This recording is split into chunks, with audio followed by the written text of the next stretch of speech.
ఎన్నికలకు ముందు సీఎం చంద్రబాబు అరిచేతిలో వైకుంఠం చూపించారని మాజీ మంత్రి రోజా ఎద్దేవా చేశారు. అధికారంలోకి వచ్చిన తర్వాత ప్రజలకు నరకం చూపిస్తున్నారని మండిపడ్డారు. వైసీపీ నేతలు కార్యకర్తలను వేధిస్తున్న కూటమి ప్రభుత్వానికి తాము అధికారంలోకి వస్తే వడ్డీతో సహా చెల్లిస్తామని హెచ్చరించారు. తాము తప్పు చేసి ఓడిపోలేదని, కూటమి ప్రభుత్వం తప్పుడు ప్రచారం వల్ల ఓడిపోయిందని ఆగ్రహం వ్యక్తం చేశారు. మన కార్యకర్తలకి అండగా, నాయకులకి అండగా ఎక్కడ ఏ విషయం అవసరమన్నా కూడా పరిగెత్తుకుంటూ వచ్చి మనకి అండగా నిలబడుతున్నాడు. కాబట్టి కార్యకర్తలకు చెప్పిన ఒకటే, ధైర్యంగా ఉండండి. తప్పు చేసిన వాళ్ళు ధైర్యంగా ఉన్నప్పుడు తప్పు చేయని మనం, సంక్షేమం అభివృద్ధి చేసిన మనం ఎందుకు భయపడాలని కూడా ఈ సందర్భంగా తెలియజేసుకుంటున్నాం. మీకు నియోజకవర్గంలో నేనున్నాను, జిల్లాలో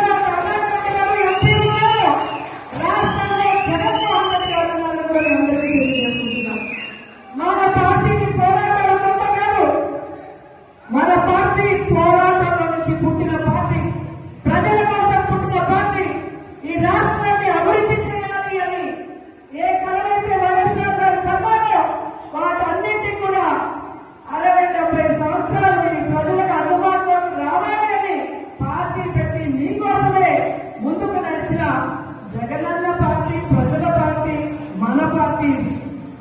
ఎందుకు నేను ఇంతగా చెప్తున్నానంటే, ఈరోజు జగనన్న అనుకున్నవన్నీ సాధించాడు.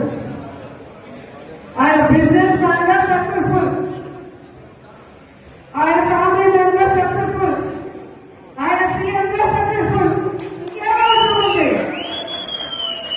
కానీ రాష్ట్రంలో కూటమి ప్రభుత్వం వచ్చిన తర్వాత వాళ్ళు చేస్తున్న అరాచకాలు, విధ్వంసాలు చూసి మనని నమ్మిన కార్యకర్తని మనం కాపాడుకోవాలి, మన ప్రజలకు మనం అండగా నిలబడాలన్న చిత్తశుద్ధితో ఆ రోజు నుంచి ఈ రోజు వరకు పని చేసుకుంటూనే వెళ్తున్నారు.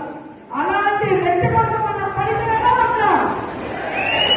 మరి ఎవడో కేసు పెడతాడని ఒకడు, ఎవడో జైల్లో పెడతాడని ఒకడు ఉద్యోగం తీసేస్తాడని ఒకడు ఇలా భయపెడుతూ మనని ఇంట్లో కూర్చోబెట్టాలనుకుంటున్నా కూటమి ప్రభుత్వానికి మనం చెప్పాల్సింది ఒకటే, నువ్వు కేసు పెడతావా పెట్టా,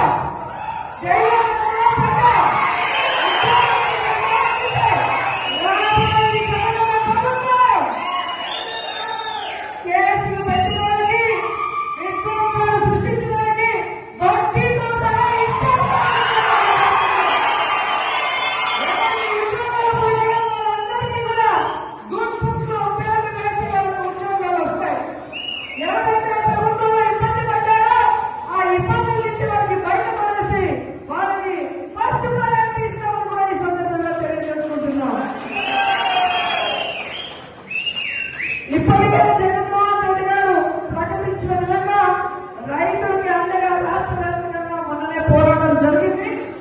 రేపు ఈ విద్యుత్ బిల్లుల పెంపు మీద రాష్ట్ర వ్యాప్తంగా నియోజకాల వారీగా ఉద్యమం జరుగుతుంది.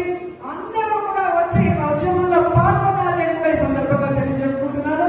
అలాగే జనవరి 3వ తేదీ విద్యార్థుల కోసం ఫీజు రీయింబర్స్మెంట్ కోసం జగనన్న పిలుపునిచ్చాడు. అందులో కూడా మనం అందరం పాల్గొనాలి, ఈ ప్రభుత్వానికి బుద్ధి చెప్పాలని కూడా ఈ సందర్భంగా తెలియజేసుకుంటున్నాను. ఎందుకంటే మనం సైలెంట్ గా ఉంటే పచ్చ ఛానల్లో అబద్ధాలు చెప్పడం తప్ప ఇంకోటి చేయదు. ప్రజలు ఎలా ఇబ్బంది పడుతున్నారు, విద్యార్థులు ఎలా మోసపోయారు, మహిళలు ఎలా కన్నీళ్లు పెడుతున్నారో రాష్ట్రం అంతా తెలియాలి. ఒక ఉద్యమంగా ఈ కూటమి ప్రభుత్వాన్ని ముంచేయాలని కూడా ఈ సందర్భంగా తెలియజేస్తున్నారు. ఈరోజు ఇంత వర్షంలో కూడా పార్టీ సర్వసభ సమావేశం అనగానే ఈరోజు ఒక్కొక్కరు జగనన్నకి మేమున్నామంటూ బయటకు వచ్చినందుకు మీ అందరికీ పాదాభివందనాలు తెలియజేసుకుంటూ ఈ కార్యక్రమాన్ని ఇక మన ఎంపీ గురుమూర్తి గారు మాట్లాడాలని ఆయనకి హ్యాండ్ ఓవర్ చేసుకున్నాను. Thank you so much.